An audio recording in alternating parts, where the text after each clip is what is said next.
Welcome again to Bake Your Way Kitchen. On today's video we're doing a semi-baking recipe, and I'll explain further. Today we're going to do chocolate covered cashews, but you could do chocolate covered almonds, peanuts, whatever, Brazil nuts. There's so many. Brazil nuts are great, by the way. So I wanted to tell you how to do it. This isn't exactly a recipe, it's just a method. And it's fantastic because this type of dessert is not only so quick and easy to make, it really amazes people. When people see this and they go, oh, you made this yourself? They think you're like the best gourmet chef in the city. I'm telling you, it's so super simple and easy to make, and we're going to get right to it. But before I do, I wanted to talk about what I'm using. I'm using lightly toasted cashews that are unsalted. Now, I did want to make a note about toasting nuts. I used raw cashews. These were raw cashews. I toasted them lightly. Now, I just wanted to say a few things about buying nuts for recipes or just for enjoying in general. It's always best to go with the raw nuts and then toast them yourself. And the important thing about toasting is that it does richen the flavor, but if you take it too much, if you toast them too long, the nuts lose the nutritional value. So you want to kind of have that balance. Raw is kind of very bland and it's not great to enjoy. But toasting them too much, it loses its nutritional benefit. So it's about finding the appropriate balance. Only about 5-6 minutes in the oven until they look like this. Like none of these are burnt or very dark brown in color. You want it kind of a tan beach color. So what I've got here is a piece of parchment or wax paper. You don't need to. Parchment paper is expensive, so you don't need to use parchment paper. But you do need a sheet, either a cookie sheet or something that can fit in your fridge, because that's what's going to happen immediately. So after you've toasted the nuts, let them cool. Now let's talk about the chocolate. Here I've got, with my finger spatula, here I've got white chocolate, Callebaut chocolate. Always use good quality chocolate. And then this is a dark chocolate. I would recommend using for the dark chocolate, the more bitter it is, the more antioxidants. It's always best to do that with. I'm doing a little bit with milk with white chocolate just as a treat. So you want to melt these. And the rule of thumb, I would say, is for every 100 grams of chocolate that you use, add 1 teaspoon of shortening, or I would never use this, but lard could also be an option. Butter, not so much. And the reason I'm saying add a teaspoon for every 100 grams is because shortening, because it's got a chocolate exterior, so when people are holding it, if you don't add shortening, or if you use butter, it's more likely to melt immediately in the chocolate's more likely to melt immediately in the person's hand, which is not as enjoyable for the person that's trying to enjoy the chocolate. So try to avoid that if you can. And I know we gotta get going. One final note about buying nuts. I would strongly encourage you to go to your local health food store or bulk store, rather than going and getting a big container at Costco or one of those big box stores that have bulk sections that have containers full of them. Those are stale, they're not fresh. You want to go and get the fresh stuff. Yes, it might be a little bit more expensive, but you will enjoy it a lot more, because let me tell you, if the quality of the ingredients aren't there, no recipe can save it. Okay, so let's get started. So I got these, everything's cooled. Everything's cooled. I got my dark chocolate cooled here, white chocolate. I didn't really scale it, but what I would suggest is for about, this is about 150 grams maybe worth of cashews, I'm guessing. But this is really, it's not an exact science because everyone has a preference if they want a thinner or thicker texture, and all chocolate's a little bit different when it melts. So the easiest way to do this is to pour some in for each, and, whoops, I'll try one. Love cashews, they're my favorite. So, and then you mix, so like I'm doing here. So if you really, really, really wanted it to be absolutely perfect, you could go one by one and let the excess chocolate scoop out and then pour it in. But who honestly has time for that?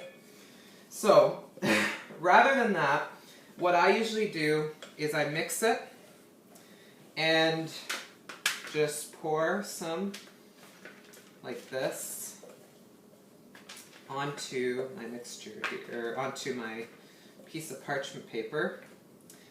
There we go. You can break it up after. If you're really that picky, again, you can go one by one, but this is so much quicker. You're going to save so much time doing it this way. There's a little bit excess white chocolate here. I'm just kind of going around it. But really, this is kind of just, you kind of just plug and play. You just kind of just, because again, all chocolate, the consistencies, even with dark chocolates, like I usually get cacao berry chocolate, baking chocolate, and they come from different areas of the world. So like one from Mexico is not going to be the same from one from Argentina.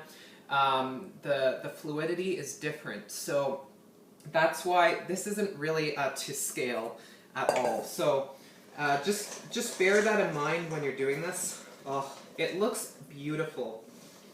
Mixing in the chocolate here. And then I'll put this on this side.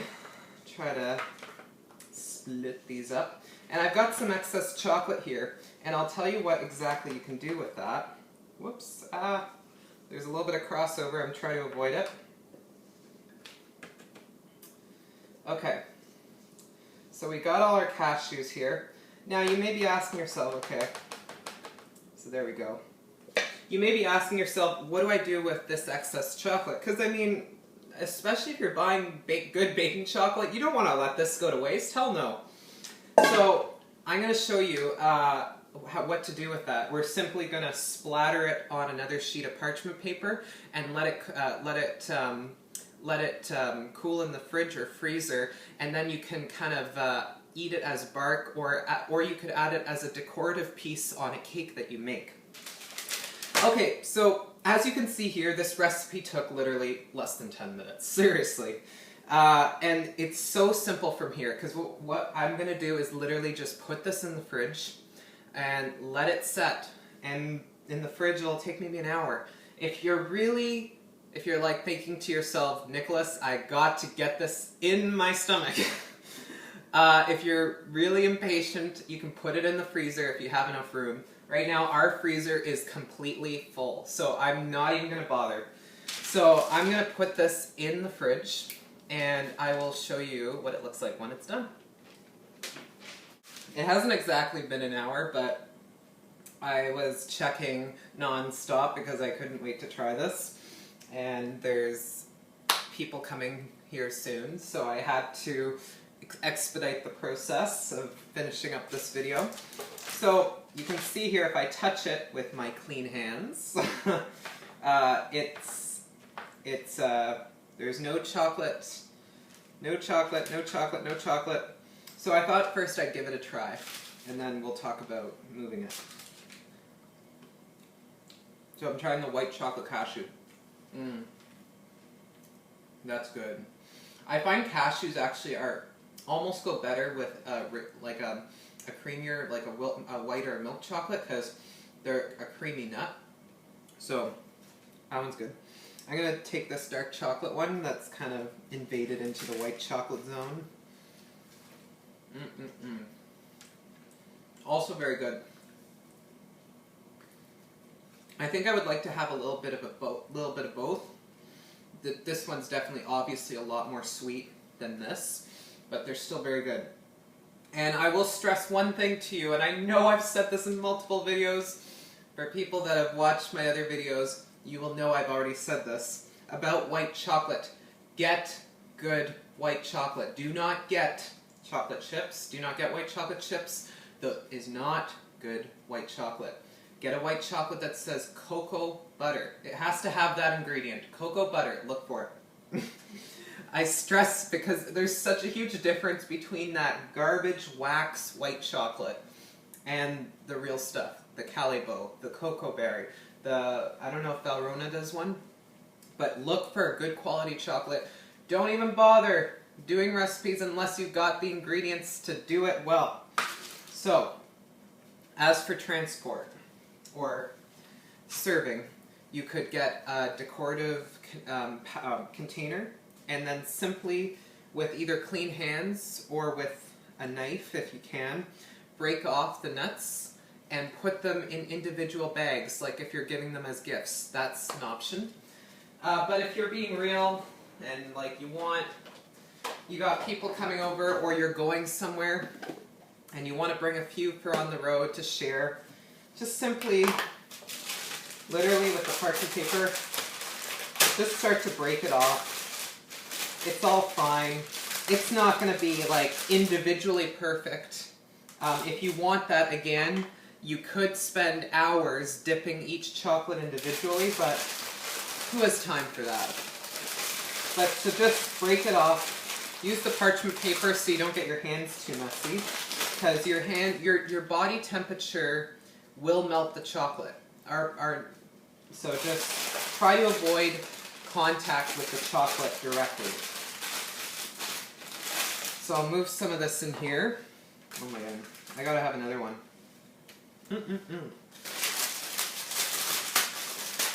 I'm telling you, you make this for someone, they will love you forever. It's so simple.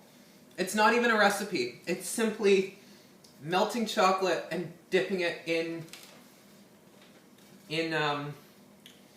melting chocolate and dipping nuts in them. That's all it is. But the reason it's so good is because the stuff at the store, those chocolate covered almonds, that's not just chocolate and nuts. That's corn syrup, that's vegetable fat, that is not real food. You get the quality ingredients and you make this for someone, they will do anything for you. It is so good. I'm going to continue putting this away. I gotta wash up because I'm eating over whilst putting it away, which isn't exactly clean. I hope you enjoyed this video. This isn't really a recipe, but I will have a link on the website. Thanks so much for watching, and I will see you in the next video.